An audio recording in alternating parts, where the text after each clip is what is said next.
उस्ता मोहम्मद शहर में गुज़िश्ता रोज होने वाली मामूली बारिश के बाद जमा होने वाला पानी और कीचड़ ताहाल निकाला जा न सका, जिसके बायस पूरा इलाका तालाब की मंजल पेश कर रहा है।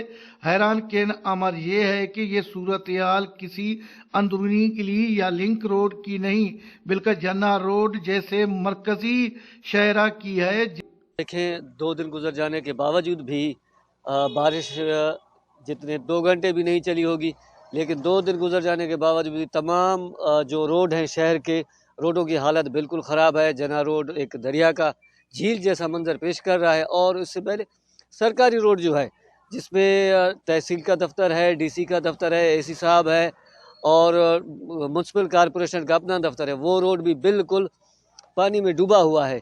हमारे उस्ता मोहम्मद शहर की बदकिस्मती है कि 15 मिनट बरसात चली है, 15 मिनट में हालत ये है कि ये जना रोड सारा पानी हो गया है। यहाँ गलियों की हालत क्या होगी, मोहल्लों की हालत क्या होगी, लोगों के साथ क्या परेशानियाँ नहीं होंगी। लिहाजा मैं इंतज़ामिया से गुजारिश करता हूँ कि खुदारा इस गंदगी को साफ़ किया जाए और अपने इस पानी को निकासी के हिसाब से निकाला जाए। शहरियों ने सूबाई वजीर सरदारजादा फैसल खान जमाली, डिप्टी कमिश्नर उस्ता मोहम्मद और मुतलका इदारों से मुतालबा किया कि फौरी तौर पर बारी मिशरी के जरिए बारिशी पानी की निकासी और नालों की सफाई की जाए, ताकि अवाम को मजीद मुश्किलात से बचाया जा सके। कैमरा टीम के साथ अली हसन बलोच, वश न्यूज़, उस्ता मोहम्मद।